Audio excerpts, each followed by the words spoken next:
You can have the material, you can have all the resources in the world, but if you just dump it onto the kids, they look at it, mommy, daddy, I don't know what to do. You need someone who engages them. You need a facilitator, you need a teacher, you need a parent, you need a friend. You need to be a daddy. I think daddies need to realize you already have skills to impart to your children.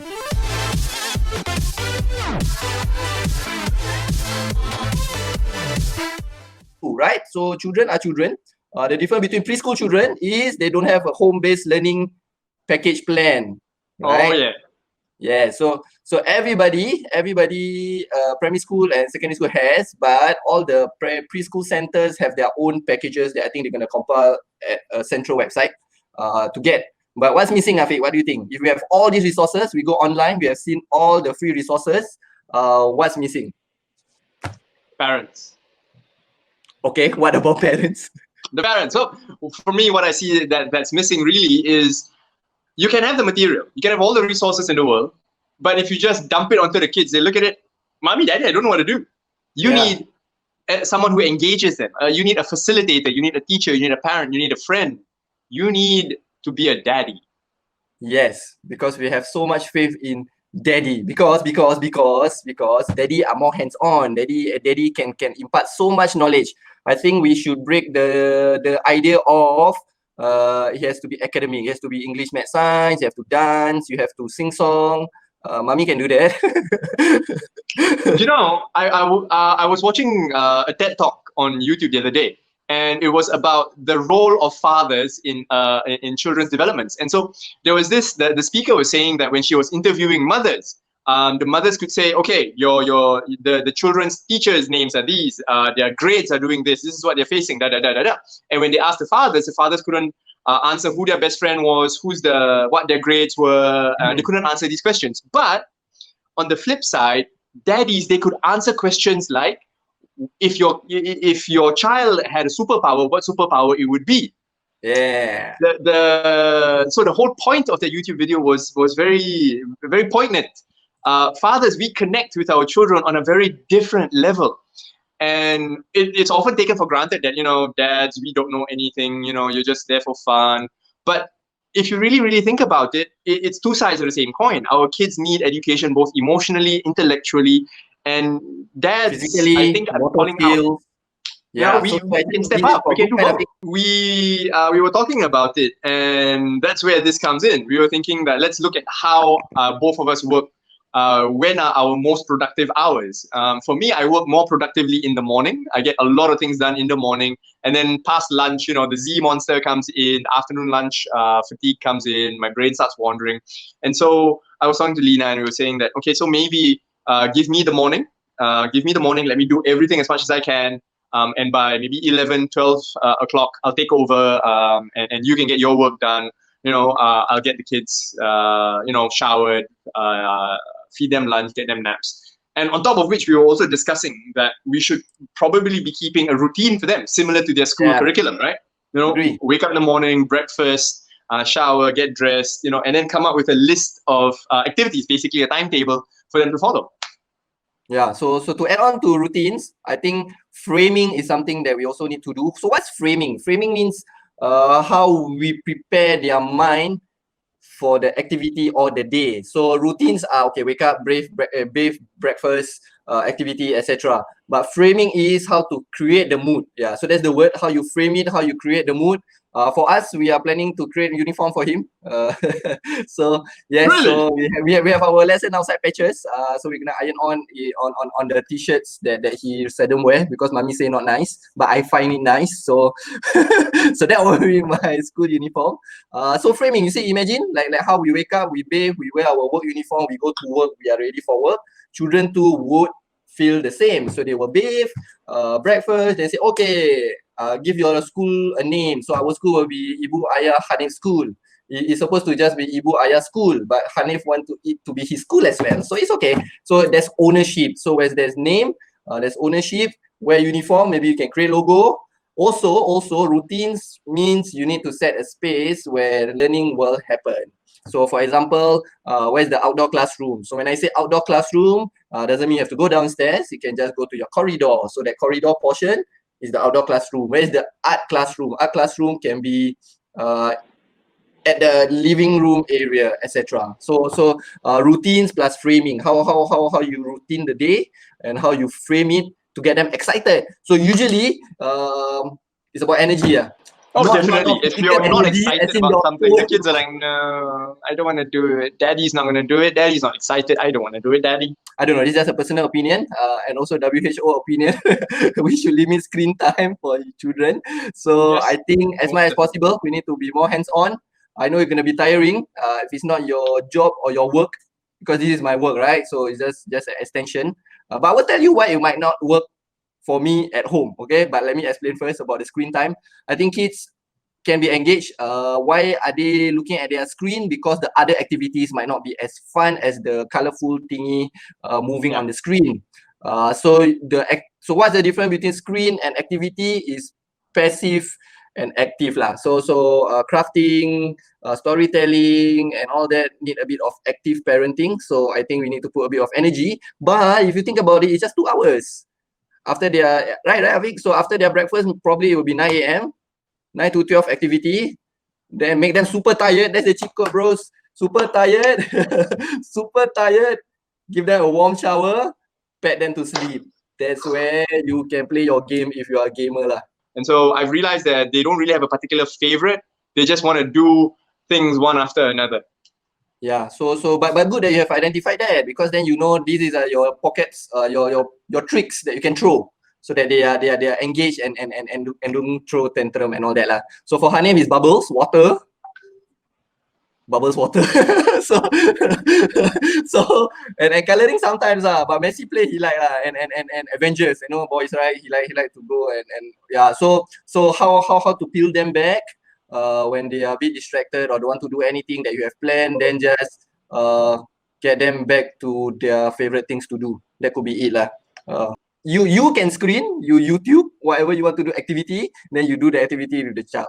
That is the plan. But if really must screen, I think just watch TV. That would be the advice. So don't watch things that they demand. Watch things that is on, not demand. What's the difference? Because TV is TV. TV has a schedule. If they want to watch something, they have to wait. So at least that value of waiting is teaching them patience. Instead of I want to watch this now, I want to watch that now. No, you say you want to watch TV, you on. Whatever is on, you watch. So Exactly. that could be the strategy lah. You know, there's something that I also feel that I should bring up. It's both regarding both screen time as well as activities. We live in a world of instant gratification. You want to watch a show? Put on Netflix, put on whatever streaming service. I want to watch a TED Talk, go onto YouTube. It's there immediately. You want to eat something, press the button and they deliver. It's instant gratification. Us as adults as well, we are victims of technology. Everything is instant. We can get things that we want almost immediately, and it's so easy to show and infect our children with this. For example, like for the example of you saying, let them watch TV, unscheduled programming. Personally, my TV is not connected to the wall. So we use YouTube, we use Netflix, and like whenever we want to watch something, we just press there, I want to watch that.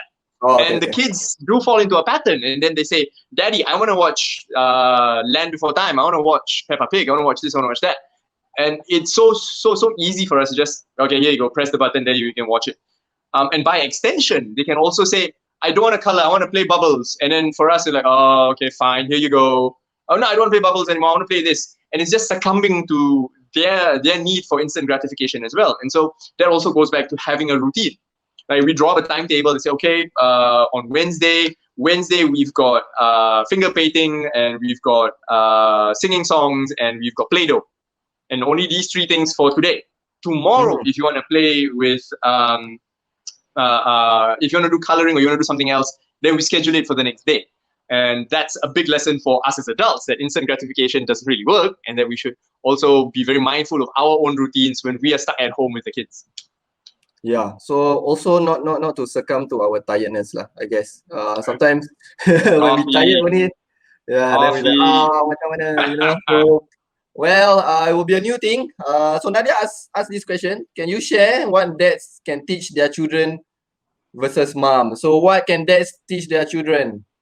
I feel like that's a very loaded and dangerous question. Fix things. I don't know. I'm just thinking fixing, making.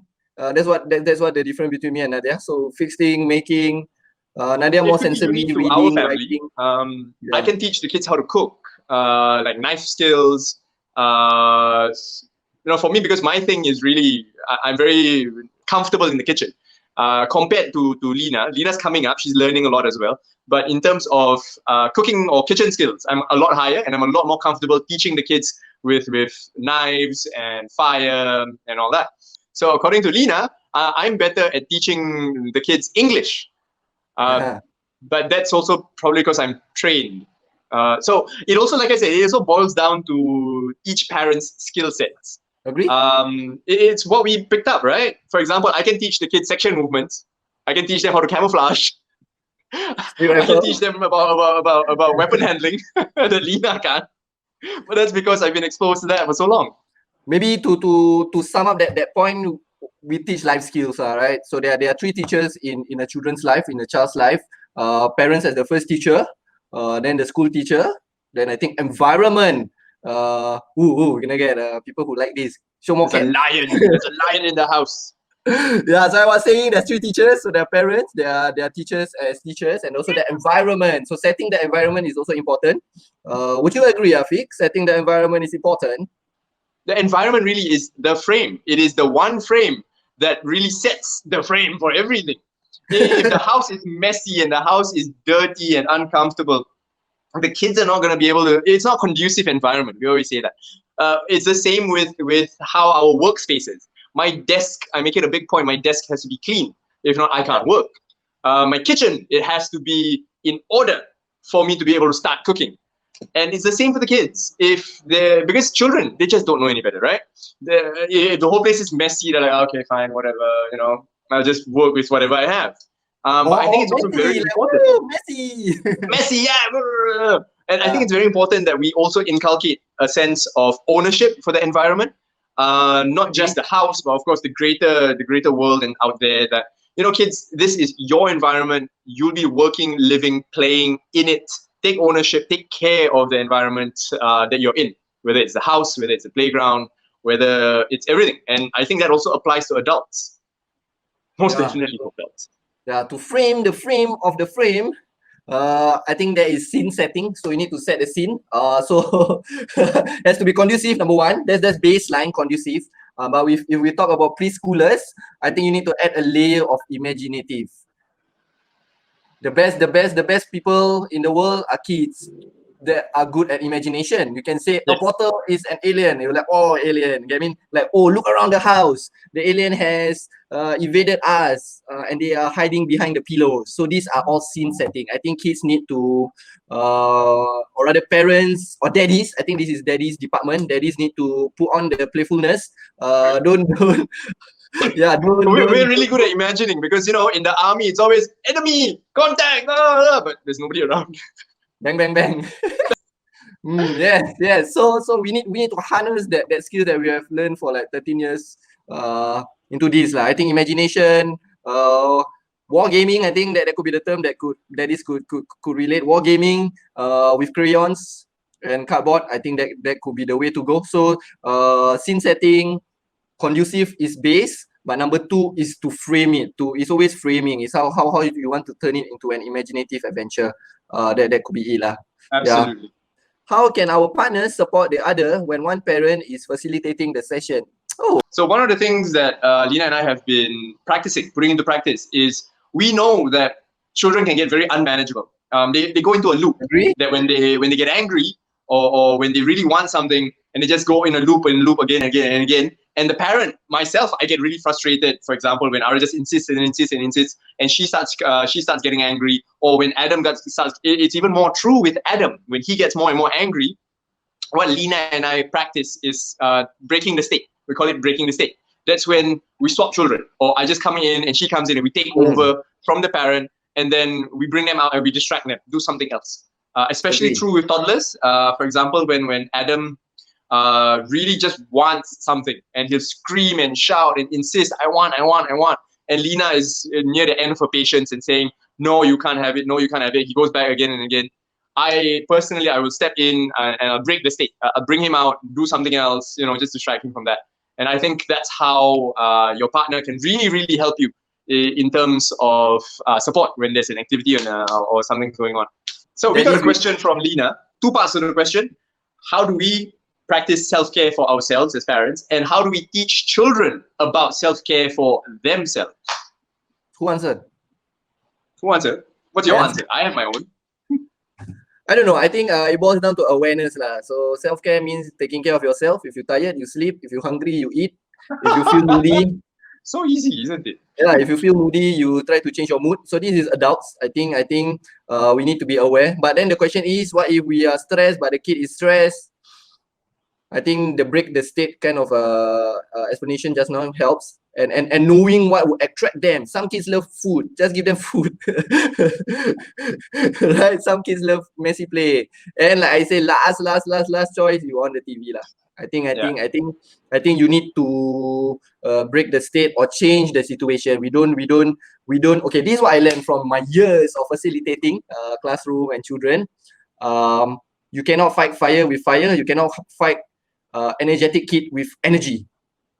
Similar energy. So if the kid is you also then you get what I mean? So if the kid is super hyper, you relax. You have a tone. Your tone is all about your tone and energy. You say calm down. So what do you want to do now? Blah blah blah blah blah. So you cannot have equal energy. So if the child is super hyper, you must be less hyper. If the child is mellow, you hyper. So depends on what you want. So answer back to self-care. My answer will be self-awareness. Listen to your body. As much as we have this whole idea and list that we want to do, just be okay that the list will not pan out lah. Your plan will fail. You will be adjusted, but at the end of the day, your child is happy. What's the KPI, right? So Singaporeans, or like, what's the objectives and KPI? The KPI is your child is happy and they can repeat what they experience. That's when learning happens. It's called reflection. So they had the experience and they can repeat or recap. That means learning happened. So that's your KPI every single day. Yes. So what's your answer, Avik? I would say get enough sleep. Get enough sleep. In these trying times, you really have to take care of your body. Eat well, drink water, get off your phones at night so that you get a good night's sleep. Exercise if you can. Make it a family thing to exercise together. Because you really need to be in tip-top condition to be able to do it. And frankly, don't be afraid to ask your partner for help. That says, hey, can you mind the kids for a while so that I can have some self-care? For example, one way I de-stress is I go cycling. And so sometimes in the evenings when everything's done, the kids are fed, they're all showered, I ask Lena, hey, can you handle the kids for an hour? So I just really need to go cycle and just let off some steam. Daddies, please don't abuse this self-care thing. Hey, it goes both ways. It goes both ways. When Lena needs time for her beauty routine, her mask, and all that. I'm serious, Dad. We have to step up too. We definitely have to step up too. Husband and wife, I think we know our wife better, right? So just I disagree. I absolutely disagree. Some men, we have the nothing box. You know what I mean? And so I would urge daddies, go and ask your wife. Ask. Just say, hey, is there something you need help with? Hey, can I give you some time for self-care? I'll take the kids out. We'll go buy ice cream and come back. Or we'll go for a walk and then you have an hour for yourself. And so daddies, I urge you to ask your partners. Ask. Just say, hey, what can I do to make things a bit easier for you? Because it's very easy for us to fall into the trap of, okay, I'm going to turn on the TV and I'm going to turn off my brain. You just handle everything. Especially in these times. And on that note, for the kids, I would think that I want my children to be able to notice how their body feels, how their emotions, and the thoughts that they have. And from there, go into self-care, teaching them, hey, you need to take care of yourself. You need to be aware of how your body is reacting so that you don't push yourself too hard and too far. But how do you bring that out in a young child? So for example, like with Arya, the other day she was super frustrated and she couldn't get, I think she was trying to fix some blocks together and she couldn't get it in the way that she wanted, into the configuration that she wanted. And she was so frustrated. She started screaming and she threw the thing and she just, just so angry at herself. And I sat her down, we broke the state a little bit. And then after I broke the state, I brought her back and I said, hey, you were trying to do this. You're trying to make a donut. You're trying to make a circular ring out of certain parts. And it wasn't working. But I understand that you're frustrated. And sometimes you just need to practice. The more you practice, the more you get better. And so try again. And eventually she got it and she got so proud of herself. Yeah, so also, Lina says, Lina also added on something that we have to help them identify the feeling, what they're feeling. And so with Arya, that example, we say, we understand you're feeling frustrated. Yeah, so link that feeling to a word lah, so at least they know the next time when we mention it, they will yeah. So I just wanted to pick up on that point. So this thing about doing and being frustrated, never do, I think parents need to practice growth mindset. So what is growth mindset? Growth mindset is praising the process, not the outcome. So meaning instead of saying, wow, so clever, so what you can say is, wow, I saw that you put in effort to create that picture, well done. So you praise the process, like, oh wow, you can climb, excellent, but next time wait for daddy to come before you scold them. So right, I am guilty of that. She's like, so you can praise the action, growth mindset, then you can do everything else lah. So that could be the strategy. Okay, Vic, so let's spend the next 5 minutes to just sum up what we have discussed. So we started the live with the ops order. So what's the ops order? You've got the next 21 days. It's a 21-day mission. We, as fathers, we're going to step up. We're going to engage, entertain, and educate our kids and get through this trying time.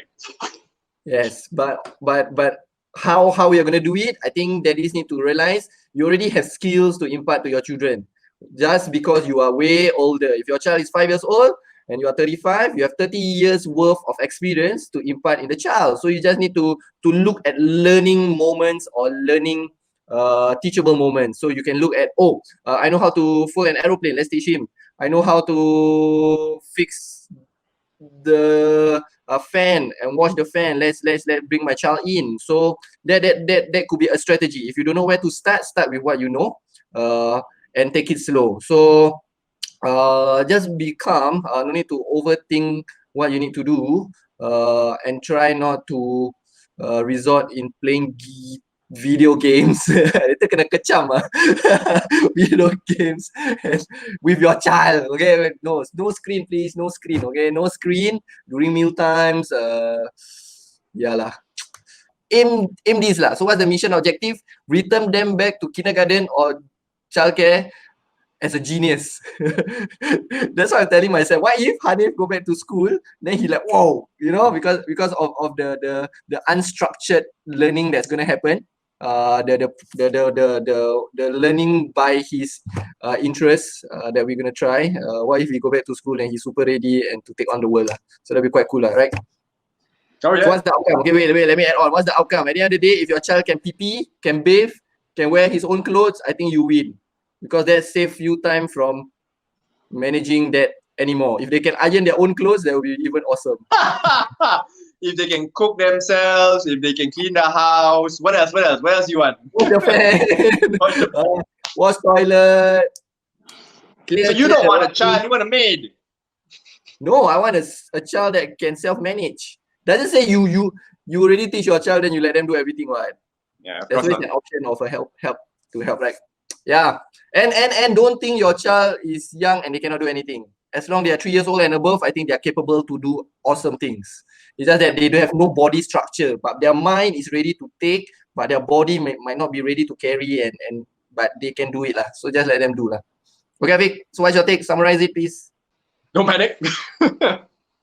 I think we can do this. I really, really think we can do this. If you're stuck at home and you are struggling to think about things that you want to do or to keep them entertained and engaged, always just remember, pull your emergency brake and say, okay, stop. What can I do differently? Because remember, different is not necessarily good, but good is always different. And so when the kids are insisting that, oh, daddy, I don't want to go home, I want to continue playing at the playground. And that's very often, every time we go to the playground, they don't want to go home because, And I always do the same thing over and over again. No, you gotta go home. No, you gotta go home. No, you gotta go home. No, you gotta go home. And it becomes cyclical. It becomes a loop. But when and I try something different, right? And I try something different, and it doesn't necessarily work. For example, when I say, okay, you can play for another 1 minute, and then we can go home. And they play, and then say, okay, I don't want to go, I don't want to go. But that was different, but it was not good. So I needed to try something different that was good. Right. So for example, I tried this. It was mean. I admit it was mean. I said, okay, I'll take Adam home. You can stay here. And he was like, no, I want to go home. I want to go home. And so whatever you're trying to say is called distraction technique. That's it. So different is not always good, but you got to try something until you find something that's different that is good. So different is not always good, but good is always different. I would explain that in terms of imagine the day is a progression from one thing to another, right? From playground need to go home, right? So the challenge is how to make them go home without being upset. So that is the challenge. So that's how I look at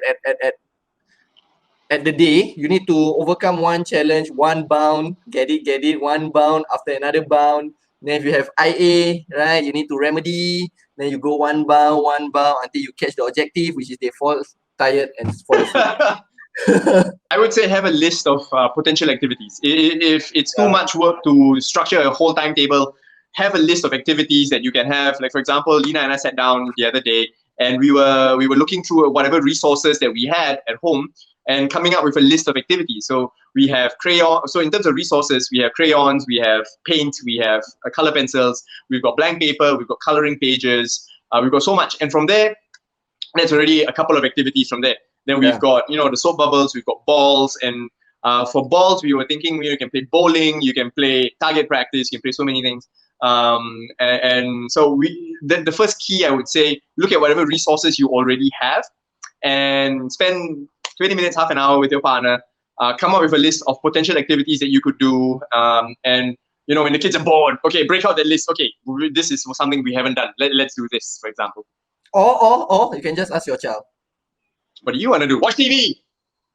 No, don't ask like that. Ask like, okay, we have a ball. What game can we play? What game can we make? So let's say kids love this. No, kids love challenge. We realize kids love challenging themselves. So let's say I have a ball, I have a cup. What do we play, Afiq? Ball and cup? Double ball. All right. So yes, did we really land the plane? I don't know whether this is useful. I hope it is.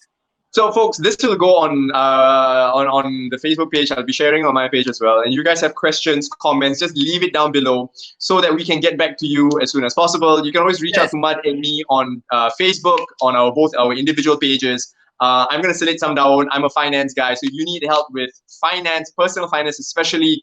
Just drop me a personal message. I'll be more than happy to answer any of your questions. No, I'm not an insurance agent. I don't sell insurance. I focus on the family.